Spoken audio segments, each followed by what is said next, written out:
Istilahnya declutter lemari atau bersih-bersih isi lemari. Seperti yang dilakukan Syafira yang membersihkan lemarinya yang dirasa sudah terlalu penuh. Syafira memisahkan baju layak dan tidak layak pada proses declutter ini. Soalnya aku baru ini sadar kayak ada baju-baju yang dari zaman aku masih kecil, dari zaman belasan tahun pun masih aku simpen di sini. Jadi kayak udah kepenuhan juga, udah nggak ada space. Jadi kayaknya udah harus dibuang-buangin deh. Itu justru aku mikirnya kalau misalnya selama dia masih dalam lemari ya belum jadi sampah. Nanti kalau misalnya udah dikeluarin baru kepikiran deh kayak ini jadi sampah kemana ya gitu. Buat sekarang sih rencananya mau aku donasiin ke tukang loak ada yang aku kenal kayak gitu. Belum pernah kepikiran sih selain donasi atau ya kita pakai buat lap-lap aja gitu ya yang udah kotor. Baju yang dikeluarkan Syafira dari lemarinya ini bagian dari sampah fashion yang memiliki andil besar pada kerusakan lingkungan. Sampah fashion muncul karena tren busana yang terus berganti, sehingga konsumsi pakaian terus meningkat. Jumlah sampah fashion ini cukup besar. Sistem Informasi Pengelolaan Sampah Nasional Kementerian Lingkungan Hidup dan Kehutanan pada 2021 mencatat, Indonesia menghasilkan 2,3 juta ton limbah tekstil atau setara dengan 12% dari limbah rumah tangga. Sektor fashion ini menghasilkan limbah tekstil bahkan dalam setiap prosesnya. Sejak diproduksi, dipakai, dan setelah dipakai, fashion menghasilkan limbah, terutama limbah padat.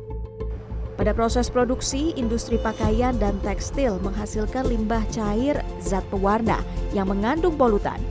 Ada pula limbah gas yang dihasilkan dari uap mesin yang berpotensi menghasilkan gas berbahaya dan limbah padat seperti sisa kain ataupun produk yang tidak lolos standar kualitas. Ketika sudah sampai di konsumen, pakaian ternyata tidak digunakan alias hanya disimpan di lemari. Maka pakaian tersebut pada akhirnya juga dikategorikan sebagai limbah karena tidak memiliki nilai guna bagi pemiliknya. Pakaian yang sudah digunakan secara maksimal hingga tidak layak lagi untuk dikenakan juga menjadi limbah. Bisa dibilang serba salah. Tapi limbah fashion ternyata sebegitu luasnya. Masalah ini memunculkan gerakan sustainable fashion atau fashion berkelanjutan untuk mengurangi limbah fashion. Dosen fashion bisnis LaSalle College Dino Augusto mengatakan hal mendasar sustainable fashion adalah tanggung jawab lingkungan baik dari sisi produsen maupun konsumen. Yang pertama bertanggung jawab kepada ethics atau secara etika. Etika produksi ketika mulai dari awal berproduksi, etikanya adalah original atau tidak mengcopy atau tidak berbuat jahat kepada desainer lain. Itu pertama yang harus dipikirkan. Kemudian etis secara produksi melalui segala macam proses logistiknya. Dan juga proses produksi kain dan bahan itu secara umum chemicalnya itu tidak terbuang dan membahayakan masyarakat. Itu etis. Kemudian yang ketiga, etis juga ketika yang memproduksi dibayar secara etis. Kemudian selanjutnya, sustainable fashion itu adalah melayani masyarakat yang memang menyadari bahwa fashion itu adalah kebutuhan. Mungkin kalau dilihat juga nenek kakek kita sering menurunkan barang-barang gitu kan. Nah itu tuh, that's a sustainable. Ketika kita memang bisa bertanggung jawab dengan apa yang produk yang kita miliki ini, berdampak apa pada kesinambungan selanjutnya. Namun, beralih secara langsung ke fashion berkelanjutan juga membutuhkan waktu dan proses. Seseorang tidak bisa serta-merta beralih dari konsumsi fast fashion ke slow fashion. Yang dimaksud dengan fast fashion adalah pakaian diproduksi secara cepat, masif, mengikuti tren dengan kualitas tidak begitu baik, dan hanya dipakai dalam jangka waktu singkat. Sementara, slow fashion adalah pakaian yang tidak mengedepankan kuantitas dalam produksinya, namun memiliki kualitas lebih tinggi sehingga dapat dipakai dalam jangka waktu lama. Dibagi menjadi dua, kenapa orang ingin menjawab semata-mata langsung, oh saya ingin menjadi sustainable dengan berbelanja slow fashion. Bukan sebenarnya. Slow fashion adalah hanya jawaban dari bertanggung jawaban fast fashion produksi yang cepat dengan pembuatan yang cepat dengan pemakaian yang cepat, kemudian orang buang karena tren sudah bergulir, itu namanya fast fashion. Dilawan oleh slow fashion, sehingga ini harus berhenti, kemudian harus menjadi slow fashion. Tetapi kita sebagai penikmat, atau kita sudah punya banyak pakaian di rumah, fast fashion ini kita stop belanja di sini, tapi belanja di slow fashion dengan kecepatan yang sama, itu nggak masuk akal. Jadi slow fashion bukan jawaban. Kemudian pertanyaan kedua, apakah tadi slow fashion, apakah harus berpindah ke slow fashion? Enggak. Pertanyaannya adalah apakah sudah cukup? Apakah sudah cukup di rumah, di lemari itu pakaian sudah cukup atau tidak untuk membuat kita makin percaya diri, kita makin dapat bisa berkarya lebih baik lagi, secara fungsi bisa menjalani fungsi kita sehari-hari, dan kita mendapatkan confidence gitu, kepercayaan diri. Pada dasarnya, sampah fashion yang kita punya bisa dikurangi dengan cara pendaya gunaan kembali. Limbah fashion ini bisa dikelola melalui cycling atau pengolahan kembali. Ada yang dikenal dengan proses upcycle atau daur naik, yaitu mengubah pakaian atau limbah tekstil dan menambah nilai guna. Ada juga downcycle atau daur turun, yaitu mengubah limbah tekstil dan menurunkan nilai gunanya. Proses lainnya adalah recycle atau daur ulang, yaitu mengubah material menjadi sesuatu yang memiliki nilai guna yang sama. Temukan karung-karung ini adalah hasil dari limbah atau sampah tekstil. Namun, sampah tekstil ini nantinya akan dikelola kembali menjadi barang baru yang tentunya tidak akan menambah kerusakan lingkungan.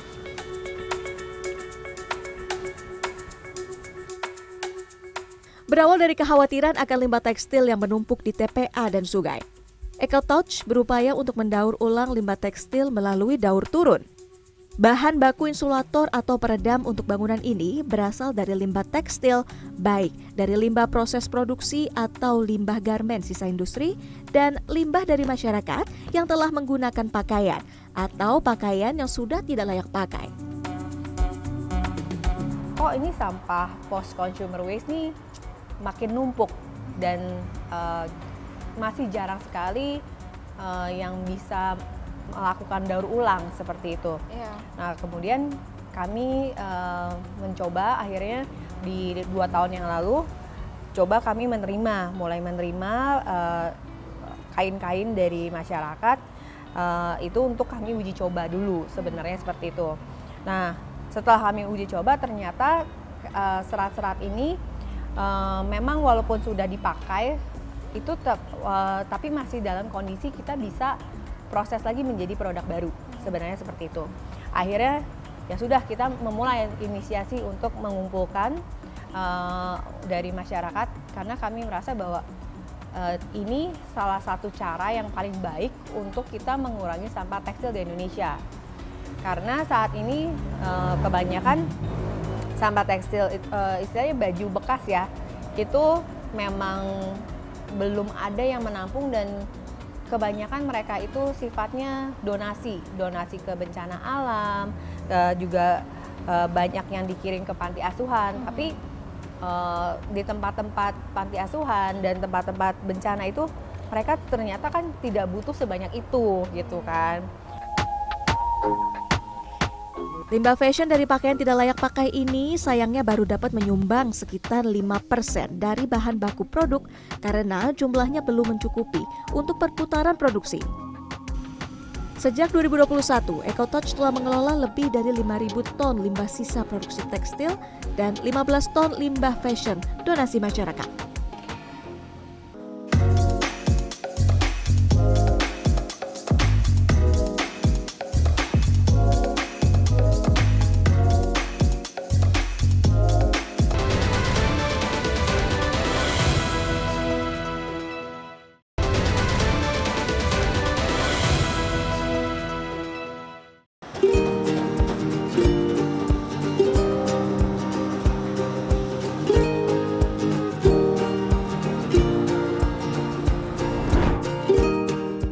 Siapa yang sangka bahwa ini adalah hasil dari limbah tekstil yang sudah dikelola melalui proses downcycle dan diubah menjadi insulator atau peredam yang tentunya eco-friendly.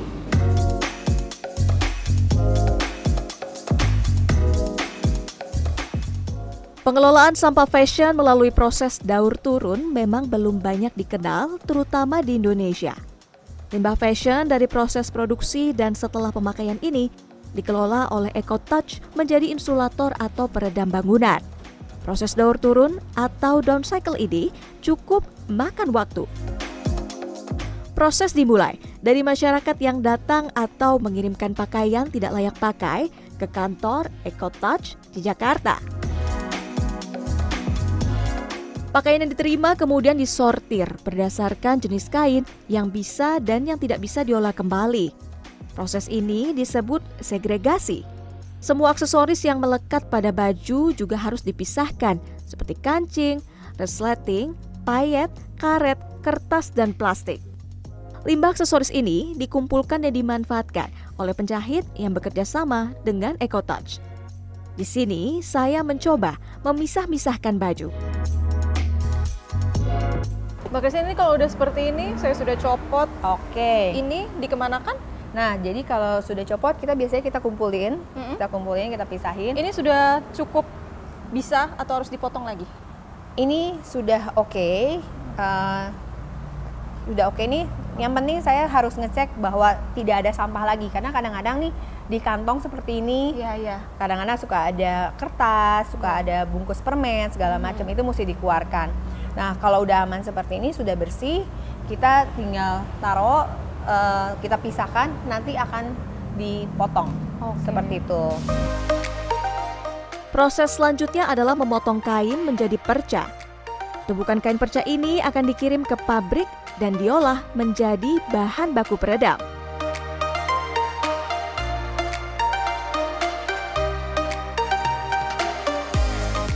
Mbak Christine, kemarin kita sudah mensortir di kantor EcoTouch yang di Jakarta, kemudian sekarang kita di Bandung untuk melihat proses di pabriknya. Prosesnya nanti selanjutnya apa setelah kemarin selesai dipotong ya? Iya. Oke, jadi ketika sampai di pabrik sini, kita akan ada sorting lagi. Kita pastiin semua bahan-bahannya itu kita bisa proses dan tidak ada bahan-bahan lain yang bawaan, misalnya seperti logam atau sampah seperti itu. Jadi prosesnya itu kita sorting lagi. Setelah sorting lagi, kita masuk nih ke proses pembuatan untuk kita hancurkan istilahnya ya. Kita hancurkan itu, nah kita masuk ke mesin piring jadinya seperti itu. Nah, terus setelah dijadikan serat, kita akan masuk ke proses pembuatan insulatornya. Seperti itu. Jadi sebenarnya prosesnya cukup sederhana ya, bisa dibilang seperti itu. Christina mengklaim insulator yang dihasilkan dari proses daur turun ini ramah lingkungan karena tidak menggunakan air sama sekali dalam setiap prosesnya dan produk yang dihasilkan memiliki jangka waktu pemakaian hingga 12 tahun. Namun, ada kekurangan dalam proses daur turun ini. Tidak semua jenis kain dapat diolah kembali. Kain berbahan kaos atau polyester tidak dapat mereka terima karena serat yang dihasilkan tidak akan terbuka saat diproses. EcoTouch juga melakukan proses upcycle atau daur daik dengan mengolah limbah tersebut menjadi barang kerajinan atau cenderamata yang dijual secara B2B atau bisnis ke bisnis. Limbah ini juga akan dikelola dengan metode recycle atau daur ulang menjadi benang dan kain baru. Namun untuk saat ini mereka lebih fokus pada produk peredam karena proses pembuatannya dapat menyerap serat pakaian terbanyak sehingga mengurangi limbah tekstil secara signifikan.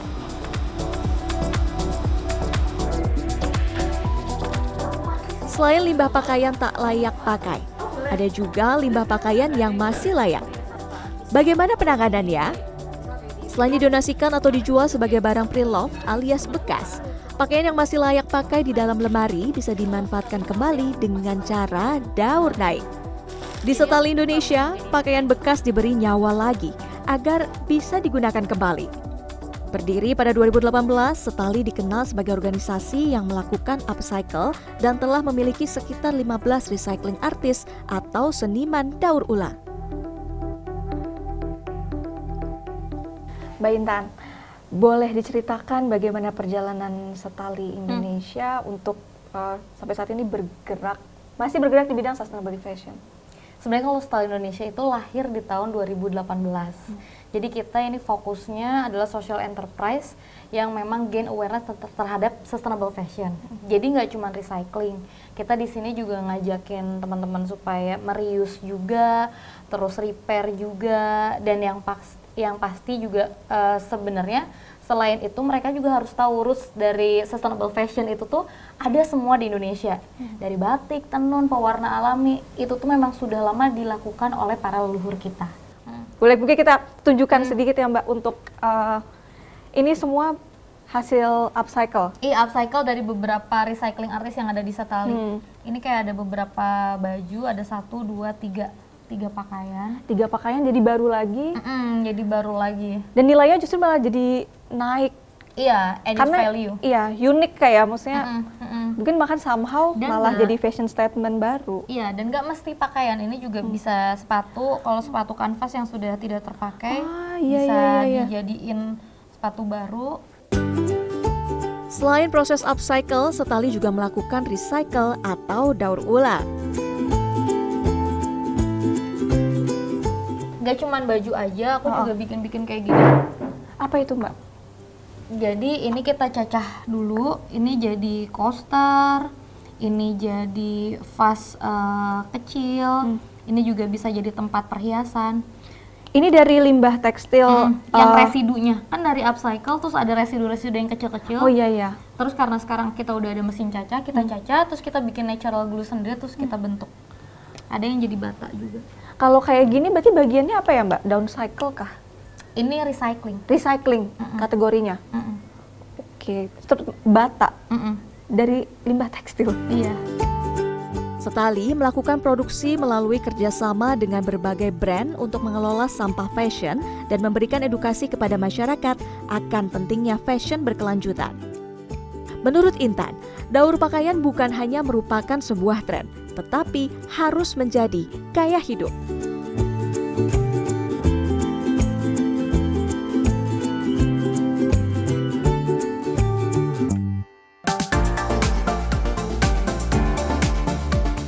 Jawaban utamanya, ini the ultimate answer adalah diri sendiri. Ketika di dalam diri kita sendiri itu bertanya, apakah memang saya perlu beli barang baru lagi? Karena pembelian atau konsumerisme adalah inti kunci dari limbah fashion.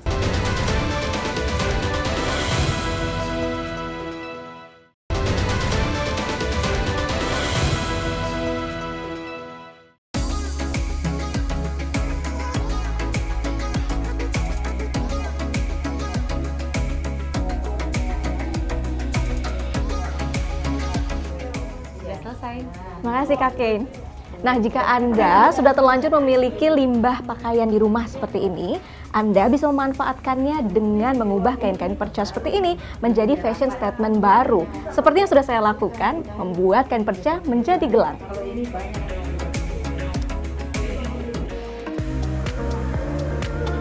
Gelang ini saya buat dalam sebuah kegiatan workshop bersama Setali Indonesia. Tak hanya menjadi gelang, beragam kain ini juga bisa diubah menjadi aksesoris cantik seperti kalung, pouch, atau tas unik yang bisa digunakan sehari-hari. Prosesnya cukup sederhana, menggunakan teknik anyam sehingga bisa dilakukan oleh semua umur. Seru banget, pengalaman baru banget. Ternyata yang selama ini kita kira cuma bisa jadi lap doang di rumah, bisa jadi barang cantik kayak gini. Susah atau enggak sih sebenarnya? Awalnya sih mungkin kelihatan ribet kan ya, karena emang belum pernah. Terus ternyata pas dijalanin, oh ternyata asik dan kayak emang buat healing gitu loh, ngerajut gitu.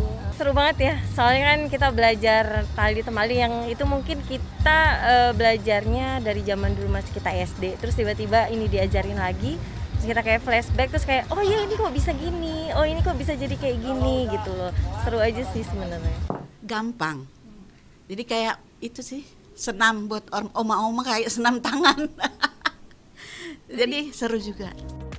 Mereka mengaku workshop ini membuka pikiran untuk memanfaatkan kembali pakaian yang sudah tidak terpakai di rumah mereka. Ada banget, jadi ternyata setelah dirubah sedikit bisa jadi lebih bisa dipakai lagi. banget. Jadi di sini diajarin banget kan. Ternyata itu bisa jadi barang lain ya. Kayak misalnya kita juga bisa tambal sulam apa jadi baju lama tuh bisa jadi baju baru, atau baju lama bisa jadi ini kayak saya yang pakai nih, gelang, kalung gitu. Kepikiran banget sih. Mau dong, mau sekali. Jadi kan hampers di rumah bisa dibikin kayak gini. Iya. Jadi bagus juga ini untuk souvenir ya. Gelang, terus bisa bikin kalung, bando, boleh juga sih. Salah satu yang sudah konsisten melakukan daur pakaian adalah Diana Rikasari. Diana yang kini tinggal di Swiss sudah menerapkan daur pakaian selama 3 tahun. Berawal dari kehabisan bahan untuk menjahit ketika Swiss menerapkan lockdown saat pandemi, Diana mulai memanfaatkan bahan dari lemarinya sendiri. Ya udah dari situ mulai kayak ngacak-ngacak lemari sendiri, terus kayak oh ini baju anak udah nggak dipakai nih, terus kayak oh, baju suami udah ada yang nggak dipakai juga, ini aku nih bisa dikonstruksi nih, aku upcycling. Terus dari situ aku found the joy in upcycling, kayak wah ternyata menyenangkan ya, karena dari situ aku menyadari karena lockdown itu kayak sesimpel di rumah sendiri itu banyak sampah fashion gitu loh, dalam artian kayak ternyata banyak banget baju aku, baju suami, baju anak yang udah nggak dipakai, yang sebenarnya numpuk aja, yang biasanya kan kita donasi. Cuma kayak gimana kalau kita daripada donasi atau kayak beli baru, kayak baju-baju lama yang udah nggak dipakai, kita upcycle supaya kayak usianya tuh bisa bertambah dan nggak langsung dibuang gitu aja. Kerap dibagikan di media sosial, karya-karya Diana pun dilirik beberapa brand. Kini, ia berkolaborasi dengan berbagai brand di luar negeri untuk daur limbah fashion milik brand tersebut. So that's how I run my business today. So I keep collaborating with different brands around the world, asking them, kamu punya nggak dead stock items, fashion limbah di pabrik kamu atau apa? Let's make something out of it, kita bisa jual gitu. And they love the idea, karena mereka juga sadar, kita banyak banget nih kayak gulungan bahan yang nggak kepake. Diana mengatakan, pecinta fashion tidak boleh menutup mata terhadap kerusakan lingkungan yang ditimbulkan limbah fashion. Meski ia merasa yang dilakukannya tidak berdampak besar pada industri ini, ia percaya apa yang dilakukannya sudah berkontribusi mengurangi limbah fashion di bumi. Proses upcycling dengan potong, gunting, anyam, jahit, tambal, dan proses downcycling dengan memberikan limbah untuk diproses, semuanya dapat mengurangi limbah fashion. Namun, menerapkan fashion berkelanjutan tidak hanya sekadar memproses sampah fashion saja. Dosen fashion bisnis LaSalle College Dino Augusto menyarankan, sebagai konsumen, ada baiknya kita bisa lebih bijak dalam menggunakan pakaian sebelum menjadi sampah dengan cara menerapkan conscious fashion dan conscious shopping atau berpikir ulang sebelum membeli pakaian. Jawaban utamanya, ini the ultimate answer adalah diri sendiri memang. Dan kita mengajarkan banyak sekali kita melakukan banyak penelitian, riset-riset, jurnal-jurnal tentang apa sih yang paling efektif. Yang paling efektif saat ini adalah conscious fashion, conscious shopping. Dan conscious shopping itu bukan hanya fashion ya, conscious shopping bisa apapun. Ketika di dalam diri kita sendiri itu bertanya, apakah memang saya perlu beli barang baru lagi? Karena pembelian atau konsumerisme adalah inti kunci dari limbah fashion. Kuncinya itu datang dari sendiri, dari cara belanja. Pertama, apakah kita belanja berdasarkan fungsi? Apakah kita memang berfungsi untuk melindungi diri, melindungi panas, naik motor, karena kedingin, itu fungsi nggak masalah. Kita beli, bukan berarti nggak beli ya, kita sadar bahwa kita beli. Memang kita butuh karena fungsi. Kemudian yang kedua, apresiasi desain. Conscious fashion itu apresiasi desain. Memang desainnya saya suka, cocok dengan siluet tubuh saya, dan memang bisa merepresentasikan karakter diri kita sendiri. Kita bisa memulainya dengan memperbaiki cara berbelanja baju dan tidak terlalu gampang mengikuti tren. Memilih untuk pinjam atau sewa pakaian juga dapat menjadi langkah preventif untuk mengurangi limbah fashion. Namun, apabila langkah tersebut sudah dilakukan dan kita masih tetap harus menambah pakaian baru, Dino menambahkan setidaknya pakaian tersebut dapat dipakai dalam jangka waktu yang lama. setelah diteliti dan juga ini jawaban oleh semua orang adalah kita harus pilih desain, tadi kan nomor 2 desainnya, yang timeless atau tidak lekang waktu. Cara bedanya gimana? Pertanyaannya, kita simpel kok, kemeja untuk laki-laki bentuknya dan ukurannya apabila pas dengan tubuh itu timeless, itu tidak lekang di mana. Saya pakai dan kakek saya pakai itu nggak aneh, warnanya timeless, kemudian siluetnya timeless, dan kita akan pakai itu bertahun-tahun. Nah itu versi ekstrimnya, tapi versi santainya atau kita bisa pikirkan sendiri, nggak usah kemakan tren. Tren boleh, tetapi warna dipikirkan, siluet dipikirkan, dan juga kondisi barang tersebut memang sanggup untuk bisa kita pakai 300 kali. Itu syaratnya, syarat kalau mau mulai conscious fashion. 300 kali itu 3 tahun, Mbak. 300 kali cepet kok. Tidak dapat dipungkiri bahwa fashion akan terus menjadi bagian dari kehidupan kita. Kita tidak perlu menunggu kerusakan lingkungan yang semakin parah. Kesadaran untuk lebih bijak dalam menggunakan fashion bisa dimulai dari diri sendiri.